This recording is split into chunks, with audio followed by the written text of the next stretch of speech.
one thing in common is that regardless what they call, most of the time, all of the institutions are specialized in degree programs in science, technology, mathematics, engineering, architecture, those related programs. A typical example that everybody knows about, Institute of Technology is MIT, right? Massachusetts Institute of Technology, or Caltech, that's California Institute of Technology. So at Wentworth, that's my institution, again, we are like many other institutions, also falls into this category. For Institute of Technology, there are big ones like MIT, where they have a little over 11,000 students. And then there are smaller ones like Caltech, where they only have a little over 2,000. And then, or there are also institutions like Wentworth. We have, mid-size, we have just a little over 4,000 students. So of course, within all of those institutes of technology, some of them are 4 years university, some of them are maybe 2 years community college, and then some may have a graduate school like Wentworth does, and then some may not.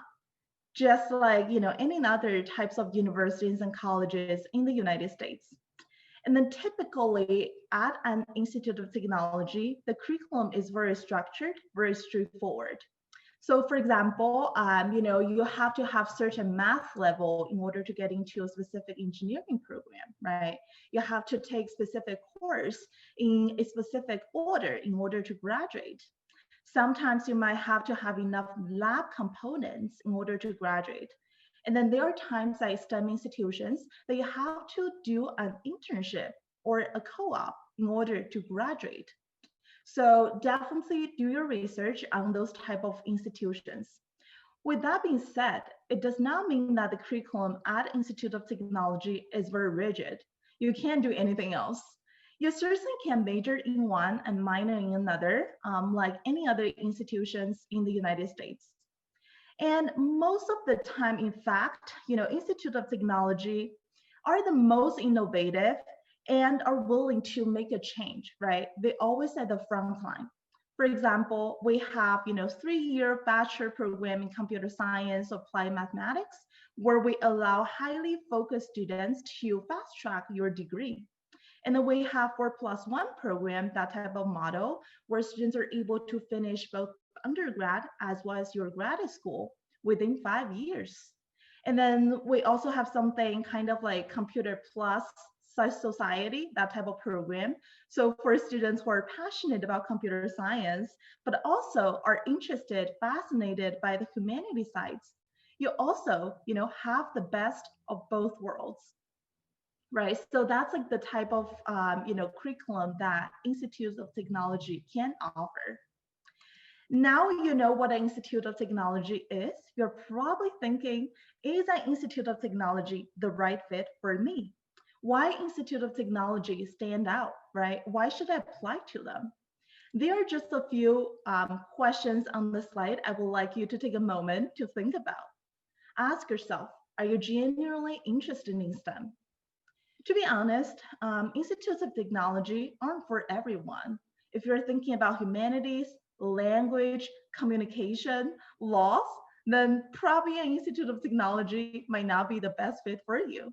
But if you have a genuine interest in science, technology, mathematics, even though you do not necessarily know, which major that you want to go into just yet, institutes of technology are, like a good fit for you. And it would certainly worth your exploration as well. Again, you don't need to be extremely good at math or science, but you need to have that general interest in them in order to pursue a degree within institutes of technology.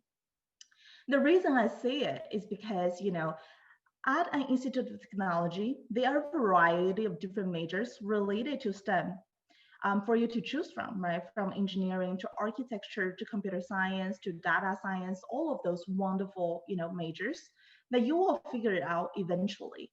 We do not expect our students to come into a school with extensive knowledge about cybersecurity or know how to write a very complicated algorithm.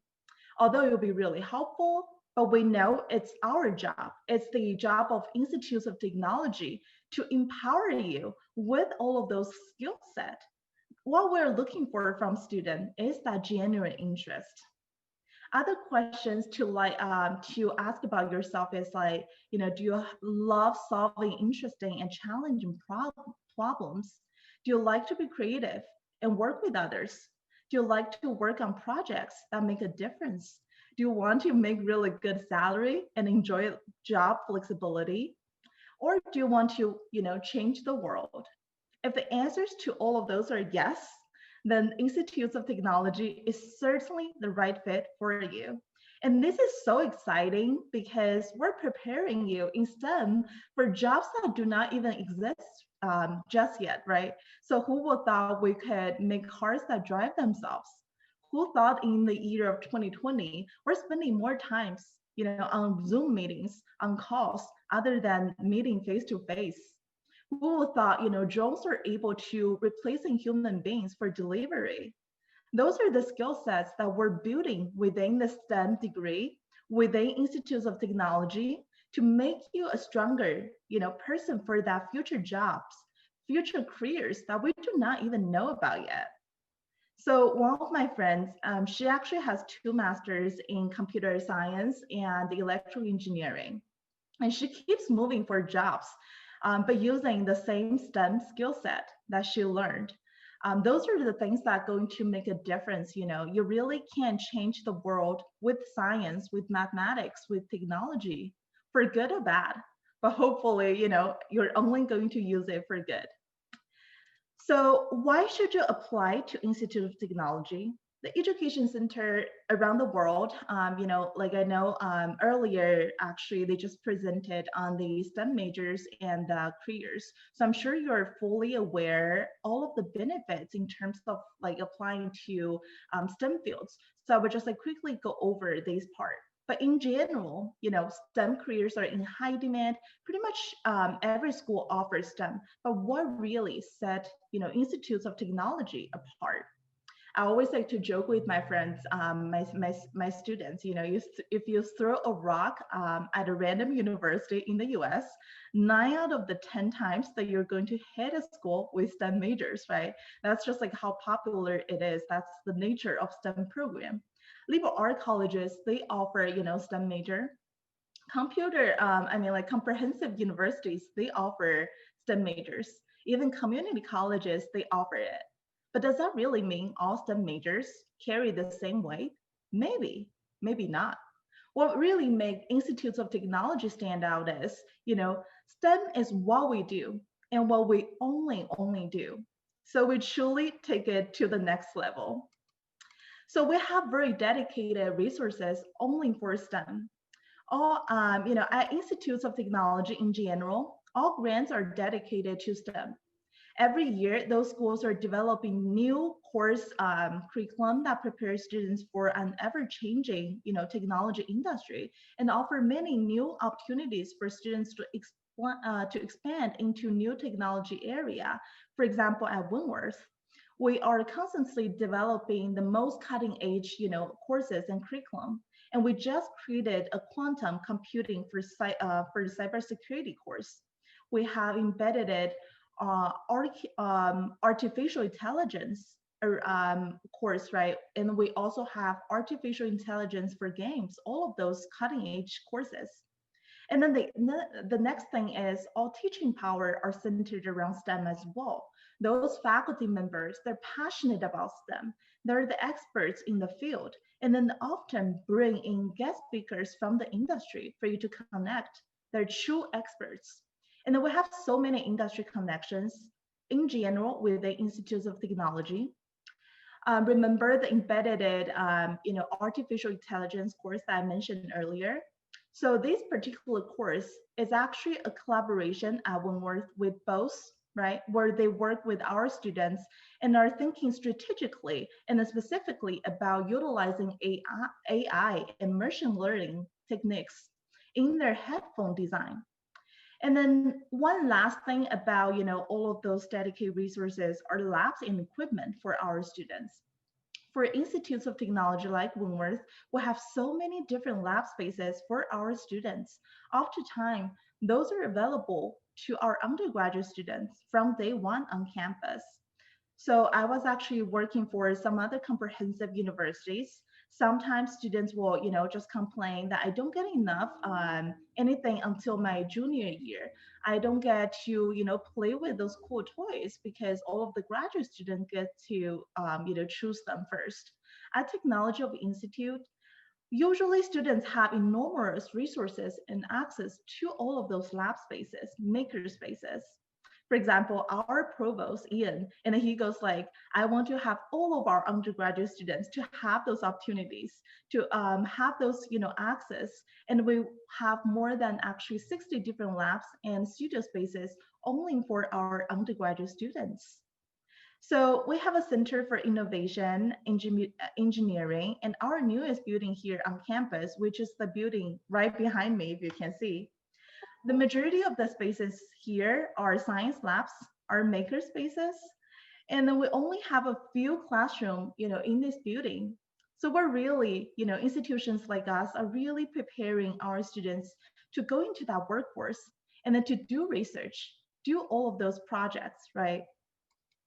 Another reason that you should apply to Institute of Technology is that careers often, we're preparing students for those careers that are in high demand. So STEM careers are cutting edge and are in high demand. All of you already know that from the last presentation. Your next job may be, blockchain developer, or may have you making a really awesome video come to life. Or maybe you are even preventing an outbreak like coronavirus. If you do that, then that's great. Please design something to help us. Thank you in advance. Not to mention, like for international students, STEM majors are really, really awesome option for you because you get 3 years of total, OPT. That stands for optional practical training, which allows you to work directly related to your field of study in the US after graduation, which is fantastic. If you do not know about what OPT is, make sure to reach out to your specific Education USA center, and they will help you to understand how significant OPT is for international students. So now let's just go ahead and address the elephant in the room, how to apply to Institute of Technology. Before you apply, I would say, aside from doing all of those general research that you usually do on admissions process, there are just a couple of other factors that we encourage you to look at when you're doing those type of research. Ask yourself what really mattered to you the most, right? Whether it's a location, you prefer to study in a city rather than a small town, or vice versa, or maybe it's the actual program. Sometimes, like one program may have really good ranking, but it's not in line with what you're looking for. So probably those are not the good options for you, right? Or maybe it's a class size that you feel like you thrive in smaller class setting, or like in bigger class setting. Or maybe it's the return on investment piece. Do they have really good job placement rate? Do they offer really good internship or co-op opportunities? Or maybe it's the food. I am a foodie myself. No matter where I go, I ask about the food. Do they offer vegetarian options? Do they have a variety of different options for you to choose from? Things like that, right? So those are just like a couple of them. Really sit down with yourself and ask what do you desire, and what are you trying to get out from your education. After you get to know more about yourself and what institutions are offering, now you're ready to apply. Yay. The first and foremost thing is the application platform. The most common one is Come Application. So basically, Come Application is a platform that allows you to to send the same application to more than 800 institutions. And then there are also other types of application form, like California system, their own application form, or like, coalition. And oftentimes, schools in the United States, they have their individual application platform as well. In most cases, if an institution offers different types of application form, usually they do not have a difference. Otherwise, they will put it on their website and saying, okay, we prefer this. But in general, they really should have no preference. It is really your choice. So don't be tempted and say, oh, they have their own, like platform. Maybe they want us to use their application rather than the common application. I'll tell you, just use whatever that you feel most comfortable with.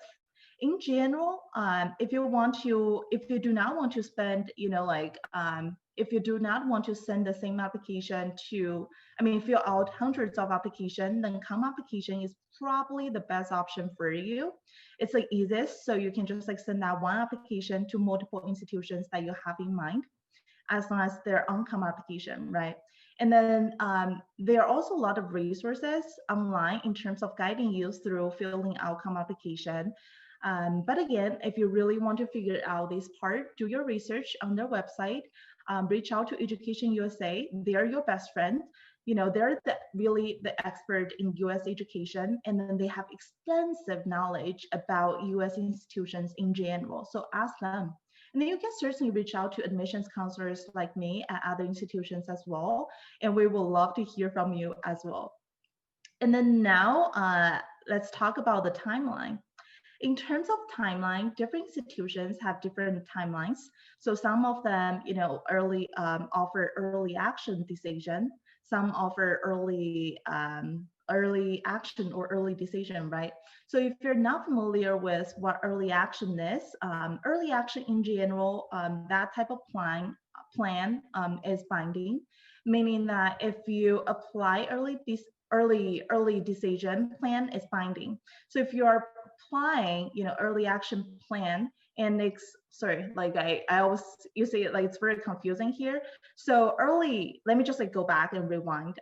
So early decision plan is binding, right? So meaning if you apply early decision plan and then you are accepted to that early decision as an early decision applicant, then you must attend that university. Early action plan, on the other hand, is not binding. So if you apply and get accepted as part of the early action decision, you do not necessarily need to commit to the school, usually until the normal national decision deadline, which is May 1st, most of the time. And then after the early action, early decision, then it comes to the regular decision. So this is the most common one. So the regular decision deadline usually is the latest an applicant can apply to the specific school, right? So students will receive a decision before a certain date that the institution has set out. After that, then it comes to the rolling admissions, which is the type of deadline that we adopt here at Wentworth. So rolling admissions, meaning that school will evaluate as we receive application.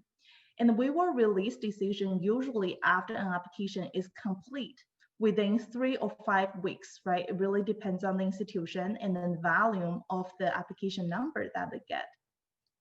So for rolling admissions, there are a lot of like flexibility within that for students. So definitely take advantage of it. And then some institutions just do regular decisions, some do early action and early decisions, some do, maybe only do rolling admissions. We adopt different application timeline because that fits into our, model the most. And then you should do the same. Once you have your application ready, choose the right one that works for you the most. We really have no preference. Oftentimes, I do get like questions in terms of, should I apply early? Will that increase the chance of getting in? My answer is very, very simple. Just 2 words. It depends. So, for example, for early decision schools, apply early does have a certain advantage, right? For regular decision deadline, maybe not so much. And then for rolling admission school like Wentworth, while we, give each student full consideration when it comes to admissions, students who apply early do have like a pretty competitive advantage in the entire admissions process. For example, for fall 2021 application, if you're thinking about applying, anyone who applies before December 1st, you can get a $1,000 scholarship for applying early. and then that's renewable all 4 years. And after a certain date, for example, the regular decision within the rolling admissions, let's just like say February 15, right? So if you apply and get accepted before February 15, that's just like a random date that's thrown out there. Then if you're accepted and if you're accepted, then basically your spot at that institution is guaranteed. If you are accepted after February 15, or if your application is completed after February 15, then it really depends on the availability of that specific program that you're applying to. So definitely do your research, and then make sure to reach out to specific schools to ask about those specific deadlines. So that's that. And another question that I often get is, do I have to select a major when I'm applying to? Most of the institutes of technology do require you to set major when applying to us. So with that being said, different institutions do have pretty flexible in terms of like change of major policy. So if you like to change your major, you certainly can have the option to do so during or after your application with us. In addition, many institutions, like Wentworth, we offer, some general majors for students to explore in the first year. At Wentworth, in the first year, we require every, engineering students to take a course called Introduction to Engineering, because sometimes students come in with the major that they fill out, and then they think that's something that I really like, but maybe not necessarily they have a full picture of what other type of engineerings are out there. So we give that option to students, and then have them explore to really find the right kind for you. And then we really have bachelor, so in general there are also something called general engineering option for you as well. So that's like really innovative and very flexible. Basically you'll have the option to go into like a general engineering major, and then declare a concentration later on, and then build your course around those type of things. So it's still pretty flexible. And then now let's just like go ahead and unpack the admissions components, right? So in general, most of the US institutions, we adopt something called holistic approach, meaning we look at every component of your application. As you can see from the slide, basically from your application form to your transcripts, to your school report, to your English language proficiency, your test score, etc. Although more and more institutions are, start going test optional, meaning if you do not planning on taking SAT or ACT, or if you have not had the chance to take it, do not worry about it, and because you do not need to submit it, it's test optional. We really look at every piece of information in your application, both the academic side and the personal side, right? So for the academic side, we look at your grades, what classes that you're taking, which school do you go to. For institutes of technology, because our majors are very specific, there are some specific major requirements maybe for students. For example, are you taking specific courses such as math curriculum if you're thinking about applying to an engineering major? Or maybe science courses that is directly related to the major that you're applying to, right? Are you maximizing all of the resources that you have within your school curriculum? Those are the things that we really look at, and I suggest you to reach out to your admissions counselor at the very specific school to double check about their specific requirement on your major, so you know that you're covering your bases even before you apply. And some institutions do require, SAT, ACT subject test scores to be sent to their application. But again, more and more institutions are test optional. Do your research in advance, and of course, reach out to Education USA in your center, in your city. And we all also put a lot of like emphasis on the personal side of things. Like most of the institutions, we have personal statement and letter of recommendation required for every applicant. This is your opportunity to really share with us your ability, your goal, what experiences that you have had, and why do you think that you're a good candidate for the school, right? So what are the goals that you think within the Institute of Technology that we're able to help you to achieve, to accomplish in future? Those are the things that's going to set you apart from other candidates. And then, of course, earlier I was actually started the session a bit earlier, and I know some students were curious about COVID-19 at specific institutions. And COVID-19 honestly has changed a lot in terms of how we're evaluating, applications. In terms of, like this lovely pandemic that we're all living through, things have changed a lot for you. How are you taking classes, whether it's virtual? Are exams being canceled? Or for us, how we are evaluating applications. We understand again, like everything's been shaken up this year. It is not only, about going to testing centers and taking tests, but all of the extracurricular that you were planning on doing in your 11th grade, in your 10th grade, and then this year you're not able to, implement all of that. We know about those, we know those things are being interrupted, and then we are taking those into consideration. And then your ability, we know that your ability to get to know your counselor, your teacher might be limited this year. So like again, institutes of technology, we are also adjusting our own policies in terms of reviewing applications. We're more than ever, keen on getting to know more about you, what you do outside of your classroom, what you do at home, how are you maximizing, your time after, schools or doing schools, right? And then this might be the perfect time for you to apply to us. So now more and more institutions are, like because of this, we're going test optional. We accept, self-reported English score. Maybe some institutions do this, maybe not. But again, do your research. Sometimes, we might have more flexible deadlines for you to deposit, for you to apply. And then in terms of evaluating extracurricular activities or recommendations, some institution might just like require one or waive that requirement for you. So things do change, and just like share your story with us and we can be flexible. And then now we talked about the application. I'm like, let's just like dive in, and then I'm going to just like pivot a little bit to talk about the scholarship side. So some of you might already know, but we like to lay it out here for you. So they aren't just like one type of scholarship that's available at, institutes of technology here. Different institutes of technology, we have a very different list as well. Like I said, all of the institutions are pretty anonymous in terms of when it comes to, scholarship offering. What type of criteria schools are looking for in terms of determining the eligibility of scholarship varies. That varies from school to school. For merit, that's merit scholarship. So often it's heavily rely on your high school GPA or your test score. That's SAT score or ACT score, or both.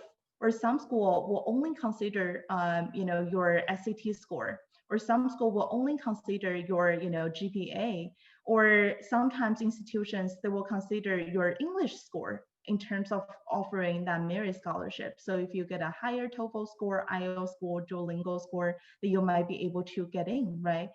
Get more higher scholarship.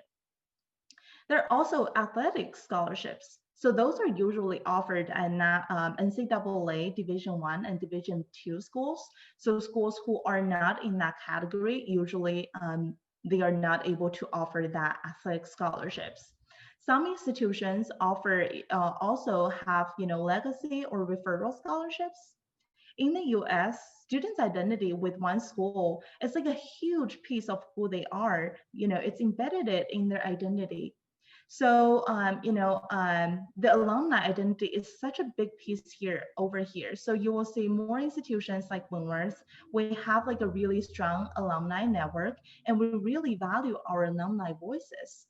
That's why, some institutions like us, we offer referral scholarships to students who are being referred there, who are being referred by an alum, right? So definitely, again, do research.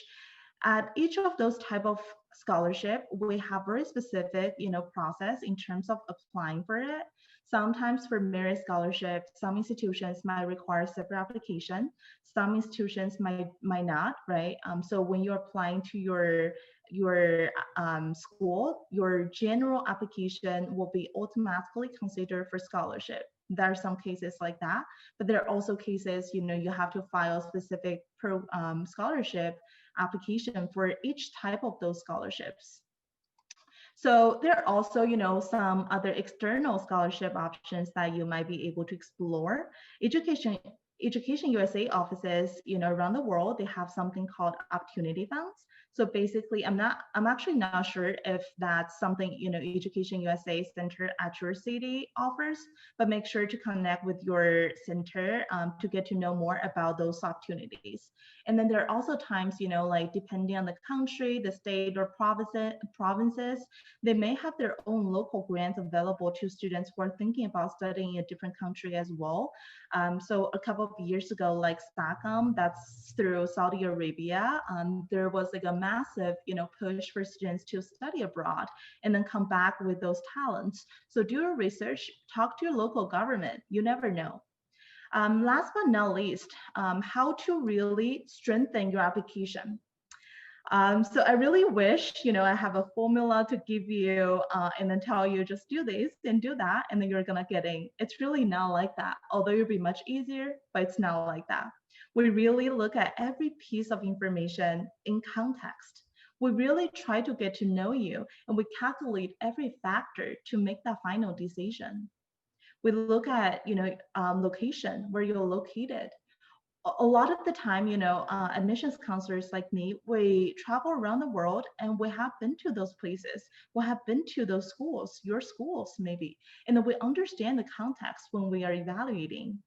And then we look at your school curriculum, right? What kind of curriculum that you're in, whether you're in the national curriculum, maybe you're in the IB, maybe you're in IGCSE, that's what I heard, or maybe you're in A level. Regardless which major, which curriculum you're in, we cannot review the same way this as students coming from a different, school curriculum. So we're looking at all of those. With that being said, I do have a couple of tips for you in terms of strengthening your application, so don't worry. The very first one is take your time. So take your time to, get to know about yourself. I mentioned earlier, ask yourself, what are you interested? What's your passion? What are you good at? Can you see overlaps within all of those? And then take time to get to know about the school, right? Research a school, talk to their admissions counselors, talk to their current students, be involved with events that they're offering. And then take time and take advantage of all of those online offerings. Nowadays, everything's virtual, right? It actually gives like advantage to international students. You're able to hear all of those perspectives within the school, from a school. For example, like a lot of institutions, we offer, international information session, we offer virtual campus tour, we go live on Instagram, we offer one-on-one appointment with individual counselors like me, with our student ambassadors, things like that. So we really appreciate you taking the time to do those research, to connect with me, to spend part of your day with us. Those means a lot. This interaction with you will make you stand out. Especially make you more memorable, right? We're reviewing applications every year from like a lot of applications, thousands of applications every year. So if we say, okay, like I actually met Amy at Education USA Fair one time, right? That's going to help us to remember you, to advocate for you if needed, all of those things. And then really take time to, go through your application form to really think about what the school is actually looking for. When you're deciding which schools to apply to, I highly, highly encourage you to come up with an Excel sheet. That's actually what I did in previous years. So basically, come up with the chart or express sheet to, document all of those application components, deadlines, highlights of the schools, their internship opportunities, faculty to student ratio, all of those important things that really matter to you. And then that's going to help you to narrow down the school list, to help you to apply, to help you to enroll, to help you to be more efficient, manage your time, right? And then the next is tell your story. Make sure to use each part of the application to really give us the fullest story of you possible, right? Don't worry about just impressing the admissions committees. Tell us what you do above and beyond academics, whether it's work, helping at home, volunteering in your community, or maybe just taking care of your siblings. We really want to know what you're excited about in terms of studying college or just in general in your life. A good story is going to make a huge, huge difference. And then that's why essays are really, really important. This is a time for you to showcase, to highlight, to explain something, or even just to brag, right? Why do you want to join the field? Why do you think this institute of technology is a good fit for you? What do you want to accomplish? I actually had like a C plus students 2 years ago, and then academically speaking, she was now like the strongest application.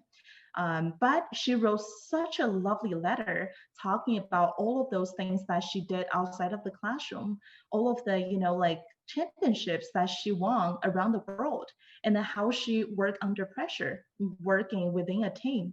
And then we were actually able to admit her. And then now she is a fantastic student leader on our campus. So tell your story. We're not necessarily looking at, how many activities that you did. We're looking at what kind of things that you're choosing to do within your community, within those type of resources that you have, right? Or what kind of responsibilities that you have. Perhaps you have to go help your family business for 4 hours after your school, or maybe you're taking care, like your grandma, right? Something like that. Especially this year, because it really helped us to understand what kind of skills that you gathered outside of the classroom setting. How are you responding to, the global pandemic? How are you maximizing all of those resources under those type of circumstances? We want to know everything. We want to know what kind of person that you are, what kind of student you are. And another, thing that really make a huge difference is soft skills, right? Oftentimes, when I was talking to our professors at Wentworth, and then they mentioned about, like I asked them, what really makes a strong candidate? So they talk about hard skills, they talk about soft skills, right? That you should be developing for STEM fields. Everybody knows about all of those hard skills, right? So like more science, more math, um, physics, chemistry, like IB higher level math, things like that. Or what kind of computer language do you know? Things like that. So those are the hard skills everybody knows, and then everybody are trying to, prepare and then to impress the admissions committee. Oftentimes, what you do not think about is the soft skills, right? So how's your writing skill? Can you present your idea? Are you able to elaborate your opinion? So you come up with the most brilliant idea, but you don't really necessarily know how to explain, or you do not know how to present it in a really efficient way. So that's something that a lot of institutions like Wentworth we truly truly value, and we're teaching our students to master those skills when you come here. Or maybe it's teamwork, right? I don't know how many of you have seen Big Bang Theory. That's probably not too many, because that was actually like a really popular show when I was a student. So if you watched it, they're all scientists. They all work in teams. They're working off each other. They're working off scientists. So when our students, at Wentworth, they go to work for companies like Microsoft or Tesla, NASA, all of those companies, and then they often come back and then tell us they were being put in, work groups, right? They have to be able to present their ideas within the group. They have to be able to present the idea to their management, to their boss. Otherwise, they're not able to get funded for their idea, right? They do not have that budget.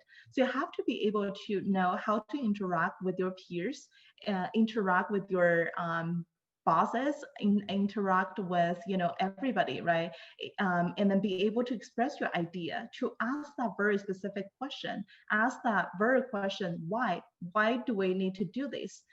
Why we need to do follow those specific steps, things like that. Another thing is, critical thinking. Maybe it's another one, like I always like to tell my students, robots can learn hard skills at a much faster pace than anyone that I know, right? Maybe than any human beings. What they cannot replace is the interpersonal skills, is the people management skills, right? It's the critical thinking skills, leadership skills. So think about that for a second. Do you have those on your application? Is there a place that you're able to demonstrate all of those in your application? Right. So the very last piece in terms of advice I'm going to give you is make it easy for admissions counselors, right? We are admissions counselors. We are not denying counselors. I always tell my students that, we're looking for reasons to admit you. We're looking for students who are both academically prepared for our institution, and at the same time, we're making sure students will be a good fit for us, right? They're going to fit into our campus environment. They're going to take advantage take advantage of all of the opportunities that we offer here, inside and outside of the classroom. And then we want our students to be happy and successful here, and then graduate, and then find really awesome jobs, and then be a proud alum, and then be like an ambassador around all over the world. So that's like the type of information that we're looking for in your application. We're looking for all of those reasons to accept you in your application. So make it easy for us. Do not make us to, dig through the last page of application and then find, oh, like Jason, he actually, like studied guitar for 12 years, and then he performed at the national level or international level, things like that. So definitely make it easy for us to see who you are, right? So with that being said, let's just like quickly go through Wentworth. I will try to be very general. Just a couple of highlights here. We're located in the heart of Boston. Wentworth is truly at the hub of this global hub. And we're surrounded by, some of the world most renowned hospitals, research centers, museums, universities, high-tech companies, everything. I was actually an international student in Boston. This is my 7th year living in Boston. I'm still madly in love with the city. So, like both inside and outside of the classroom, you will have lots of options, lots of fun, and lots of opportunities to do your internships, to do your jobs, right? And then Boston is also, a very international student-friendly city. Actually, 15% of our students' total student body is international students. So we certainly welcome students from all over the world. And so that's just like how amazing Boston is. And then for Wentworth, we are a kind of like mid-sized school with small class size, but at the same time, we're very diverse. We have students come from more than 70 countries around the world. So roughly about 300 students are international. Every year we get students from, Vietnam, Laos, Thailand, Australia, all of those countries. And we're also ranked pretty well as well. We're ranked by US News and World Report number 33 in the entire US for the best engineering programs. But I will be the first one to tell you to not decide which school to apply or to go to, just like solely based on that ranking factor. But no matter which program that you're interested here at Wentworth, one thing that you're absolutely going to have is, how hands-on the curriculum is, how project focused that we are. So we understand that it's especially important for tech, design, or science-heavy majors to have those hands-on opportunities, right? So we give you that spaces, and then the technology, and then the skill set needed to have those type of experiences. With more than 60 different labs and studio spaces on campus, you're spending your days, putting your ideas into action. And then there's no dull moment here. But last but not least, my favorite part of Wentworth, our co-op program. So our co-op is probably one of the most comprehensive in the nation. You're probably thinking, what is co-op? So co-op actually stands for cooperative education. In fact, many institutes of technology in the United States, we offer co-op. So this is like a similar to an internship, but in my own opinion, it's actually much, much better for STEM students. Internships in general in the United States, from an international student perspective, it's part-time, it's unpaid. While you're taking your internships, oftentimes you have to maintain your F1, full course load status in order to maintain your F1 status. So co-op, it's different. So basically for co-op, it's like a full-time paid position. And at Wentworth, we require, regardless which major that you're in, we require students to complete 2 mandatory co-op semesters, one year junior year, one year senior year, while getting paid. And you can take a look on the slide how much, on average our students are making. But basically within those 2 semesters, you're getting income by holding a job. You're getting that practical experience on that site. You're getting, like a huge network within that industry. That you're also, like getting a lot of knowledge about you within that industry. In fact, we have, one of my students, he actually completed both of his co-ops at Tesla. One in, like the California Center, Fremont Center, doing battery engineer. And then his second co-op is at the Nevada Center and then doing quality control engineer. So really, co-ops enable you to get to know so much about you within that discipline. And a lot of institutions of technology really offer this really awesome program. So definitely, I would encourage you to do more research on co-ops if you have never heard of it. So all right, that's basically a wrap for today's session.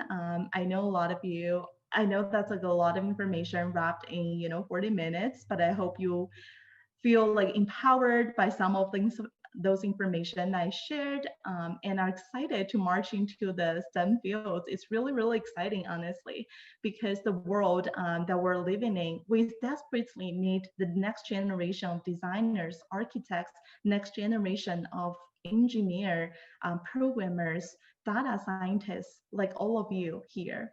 With that being said, I thank you so much for attending this session, and thank you again, Education USA, for giving me this opportunity. And then here's my contact information. Feel free to reach out to me with any questions that you have, and I'm happy to take any questions that I get right now. With that being said, I'm going to give the floor back to Education USA centers.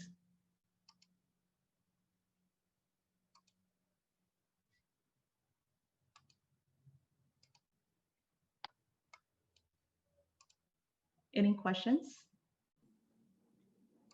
Hi, Ben. This is Charles, the React for Education USA. If you open up your chat box, you can see the questions that we've sent over to you. Oh, let me see, actually.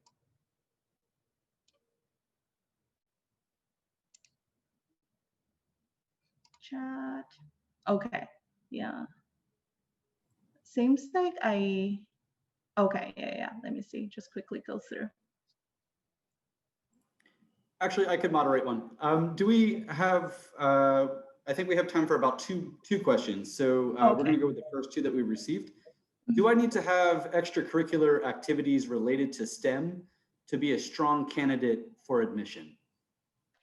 Well, the answer is depends, especially in the year of global pandemic, right? Because like we understand a lot of the time, probably like I mentioned earlier, a lot of extracurricular activities that you were planning on doing, or all of those connections that you establish like prior to this global pandemic, probably are not able to, maybe you're not able to have access to all of those. So that's certainly something that we're taking into consideration. Ideally, we would love to see it, especially if you're specifically looking at one program that have like extensive, requirements in terms of those type of extracurricular activities. But in general, in this year, we tend to be more flexible, and then we look at, like what kind of resources do you actually have, and then are you really maximizing all of the resources within your reach? If it's, like it's something that attending like international competition, because this year we're probably saying, because of all of those travel restrictions, you're not able to travel anywhere. So we acknowledge that, and we will take that into consideration. But I will encourage, those students to just like instead of focusing on what kind of like extracurricular activities that might impress the admissions committee. Really focus on what kind of resources do you have and are you maximizing all of those? And then make sure to connect with your admissions counselor. Make sure to connect the schools that you're applying to, and then share your story, share what you have been doing, share your passion, and those sorts of the things, like also matter really a lot. Great. And we have one question from our Facebook page in Korea. Can I transfer into an institute of technology even if I have not taken many STEM courses already? Yeah, the answer is always yes. In the US, actually transferring, it's pretty easy, relatively. It really depends on, it's not about how, whether you're able to transfer over. It's really about how many more, how many more courses or how many more years that you have to spend in terms of graduating within that degree. So usually in the United States, when we are evaluating transfer students, we're looking at what kind of courses that you have been taking your previous institution, and what kind of courses that we offer within the major that you're applying to, and then we evaluating the overlaps to see how many credits can be transferred over from that institution to like ours. So in that scenario, in the question, like maybe not a lot of like major related courses can be transferred over, but maybe a lot of courses can be transferred over as electives, right? So that's also certainly like a possibility. So my recommendation is definitely reach out to the schools that you're thinking about, and then sending your transfer, sending your transcripts. And then this year we're more flexible than ever, like I mentioned. So some institutions might be able to just like take a look at your own official college transcripts and then let you know, okay, maybe this is like the maximum of credits that we're able to accept from your previous institution, and then this certain portion of credits are transferring over to your major curriculum, and then this set of credits are transferred over to the general requirements. I hope that answers your question.